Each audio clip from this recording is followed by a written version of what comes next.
Hi guys, welcome to my channel at welcome sa panibagong vlog. Galing pala kami sa Magapit Bridge at pagkatapos namin nagpicture-picture at naglumi na din, dumiretso kami dito sa tabing barangay, dito sa barangay San Mariano, dito sa Lalo. At ayan, pinasok namin tong maliit na daan papunta sa sinasabi na may kuweba at may malamig na tubig at dinarayo daw to araw-araw ng mga tao. Private mo dahil na. Kaya ayun, nandito na nga kami, pumasok na kami sa may gate, parang private property pala to at ihanda na lang yung mga motor pag kayo pupunta dito kasi medyo malubak yung daan pa tungo dun sa kuweba. Pero hindi naman ganoon kahirap pasukin, no? Kayang-kaya nga ng kulong-kulong eh. May konting challenges lang. Pero kayang-kaya yan kasi ilang metro lang naman ang layo. Wala!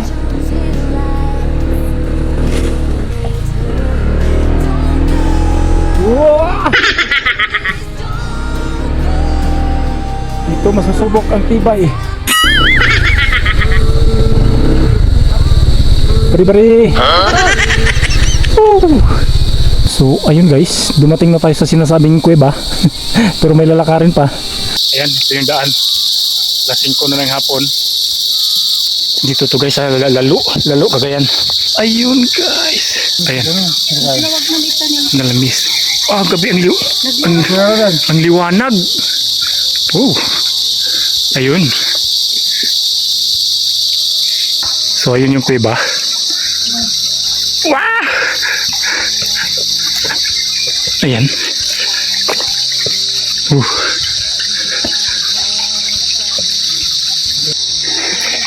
Oh, dilim. Ito yung kuweba. Ayan, may tubig, malinis.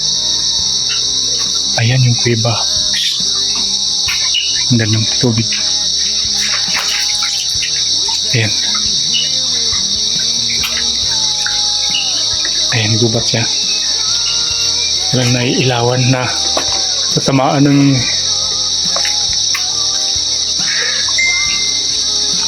oops. Mabato nga lang. Dapat mag-ingat. Ayun, grabe. Pwede daw mag-picnic dito guys. Walang tao, grabe. Ayun. Maliit lang. Pero ang ganda.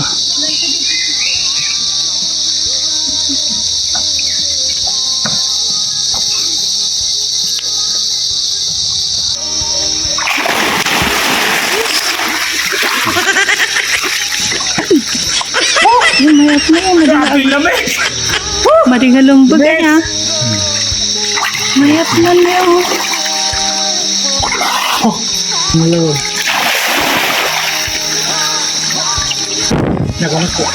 naglamiis mo ron. So ayun, nakaligo din. Doon pala galing yung tubig sa kuweba. Malit yung bukana pero pwede ka daw papasok sa ilalim. Malaluwang lang sa loob. Doon. Ayan. So ayan. Ang lamig, sarap. Guys, dito pala to sa San Mariano, Lalo. Alright, bye. I take you, every one of you. I wanna thank you, every single one of you. I thank